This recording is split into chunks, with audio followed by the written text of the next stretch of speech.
Well, good morning, everybody. It's me again, Bugout Junkie, on a Bugout Junkie non-adventure, sitting in my truck because I'm snowed in here in Oklahoma.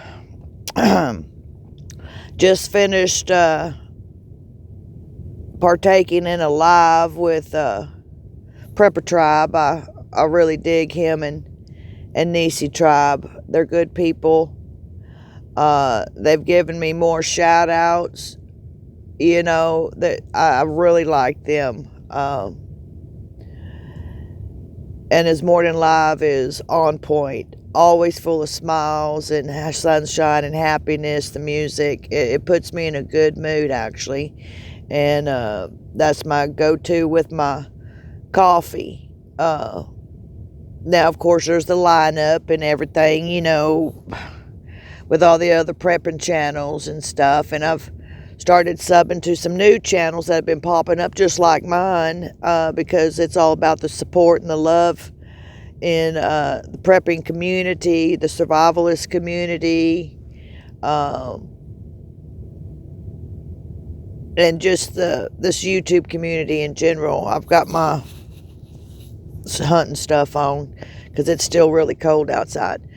But what I wanted to get to was, with all this snow and this historic weather, and now knowing that my sweet home state of Texas, the grid there's been compromised.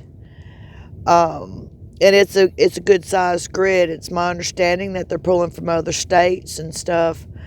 But this is part of the grand solar minimum. We're going to have extremes like this. This is also part of, like I said, I am a Christian, whether you believe in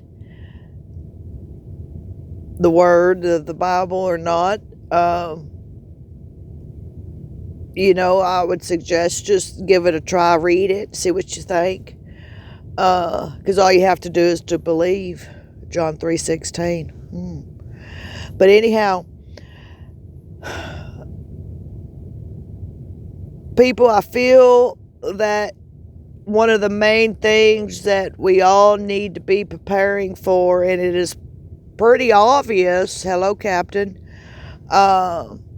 is that the grid down. And it's not necessarily like the internet, but it's showing us that with the electrical and all the lines and the compromises and the controlled blackouts, so they're calling it, and everything, it has a ripple effect on other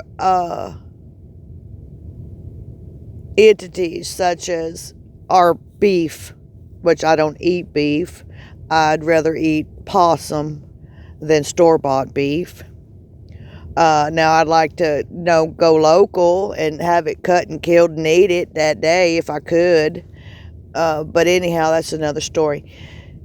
You need to start getting your preps together for lack of electricity or no electricity. Start figuring out how to make your own candles. You can use Crisco oil and some twine to make you a little lantern.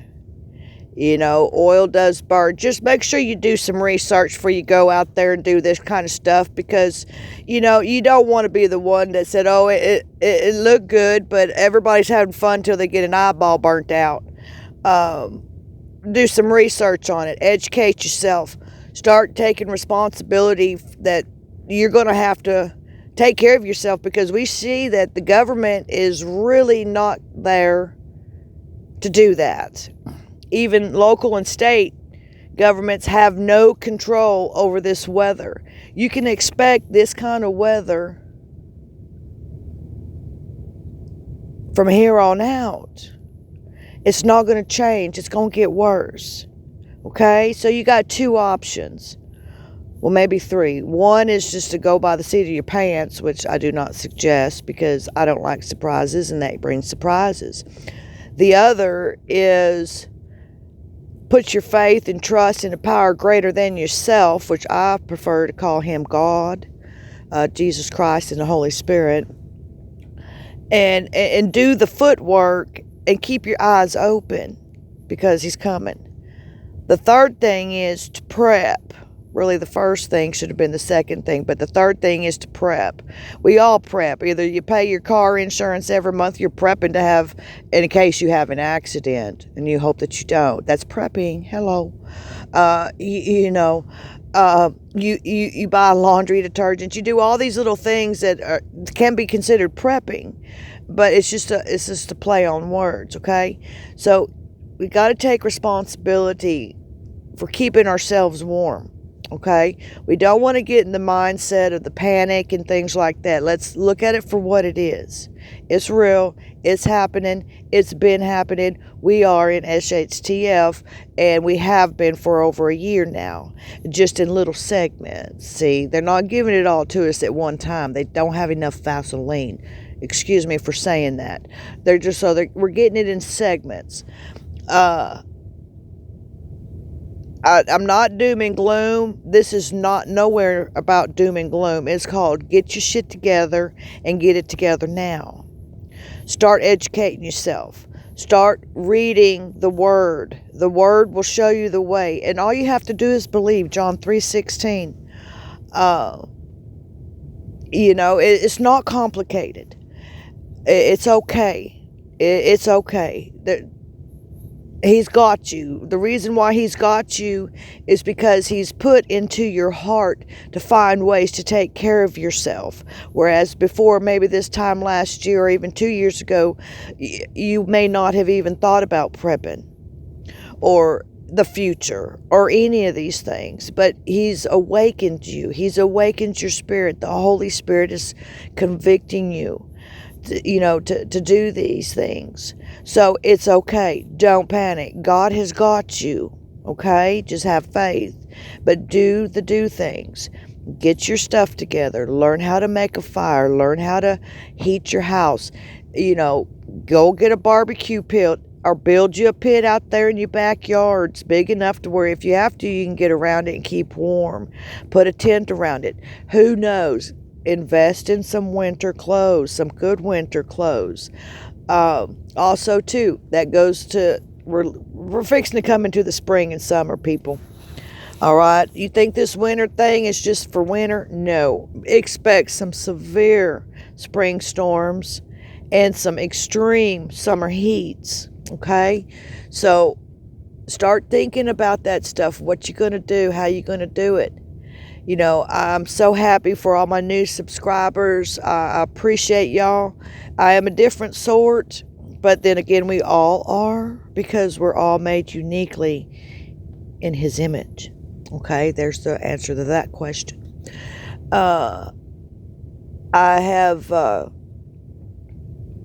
sometimes I just kind of spout off out at the mouth, but it all means something.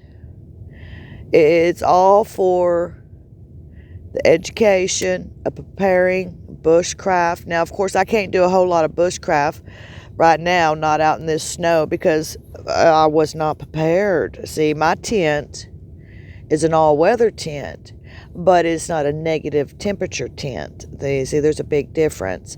But believe me, I'm about to get me an all-weather tent, so I won't be stuck in town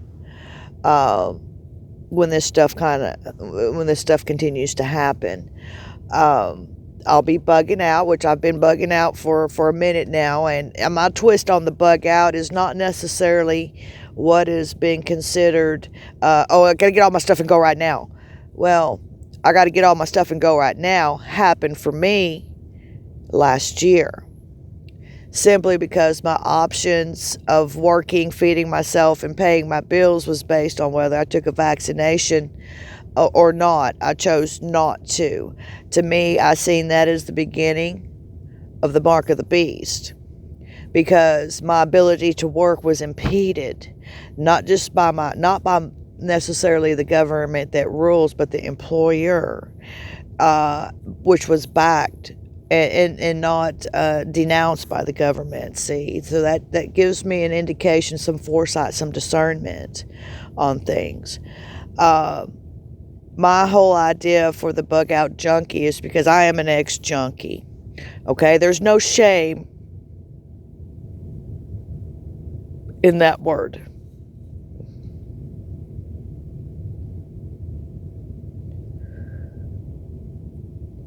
It has brought me to the point to where I am at now.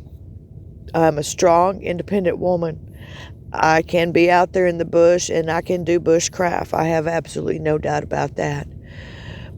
What threw the wrench in my game was this unexpected vortex. But then again, we prep for those kind of things, and that was where I was lacking. So this is an opportunity to get your preps in line as well, where you're lacking. This is a good test, just like the VI thing was a good test on, can you stay at home and do what you're told. Like me, if you're like me, no, you cannot stay at home and do what you're told, because I don't believe the hype. Now, I know the virus is real, don't get me wrong, and I know that it kills people and everything. The field that I worked in was medical field. It's under the umbrella of the medical field, and it was in geriatrics. I love the elderly. I've trained for years in mental health, from all the way from juvenile to the elderly, geriatrics, from profound mental health to simple, regular cognitive developments and that sort. I am educated, and I am also a redneck, and I am also from Texas. So I like to consider myself a very dangerous person if need be. I am a Christian, and I will allow the Lord to be in my life and fight my battles for me, because some of them I can't fight. Like this stuff that's going on, I can't fight it. It's already written. All I can do is prepare, because believe me, they will be coming for everything that you got until you submit. Doom and gloom, scare tactic, nope. It's the fucking truth. I adult 24/7. I don't sugarcoat nothing, but I do adult. I am not the best Barbie on the fucking block, but I am a tough-ass Barbie on the block. So, that's what it is. Anyway, I'm sitting in my truck here in Oklahoma. I bugged in at my daughter's house until this stuff could pass. I'll have a window of opportunity this week to kind of get everything situated and find me a spot to so-called camp at. But anyway, this video is long. It's a little bit longer than what I'm used to making. And all I got to tell y'all, it's all about love, baby. It's all about the love. It's all about sharing knowledge and insight. Some of it sounds crazy and some of it doesn't, because believe me, the part that sounded crazy was in 2020, and that came to fruition. And it is what it is, but we're all here because we're not all there. Just kidding. That's something that we say in the rooms of recovery. But, that's me. This is who I am. I'm straightforward. Like I said, I adult 24/7. I don't sugarcoat anything. Now, I do treat children with kid gloves, and I treat adults as adults. I don't rule my world with emotion, nor in my feelings. It just doesn't work that way. But a lot of my background is in psychology. I have a master's degree in forensic psychology. I'm about to finish up a second master's degree in criminal justice. My thought process for that is that, for one, I might need a psychiatrist, so I'll be my own doctor. For two, most likely, based on history and maybe the future, I'm going to need an attorney, and so I can represent myself. But anyway, this is another bug out junkie commentary on a not adventure sitting in her truck in 17 inches of freaking snow. Anyway, love y'all. Gonna smoke my cigar. Keep on prepping, baby.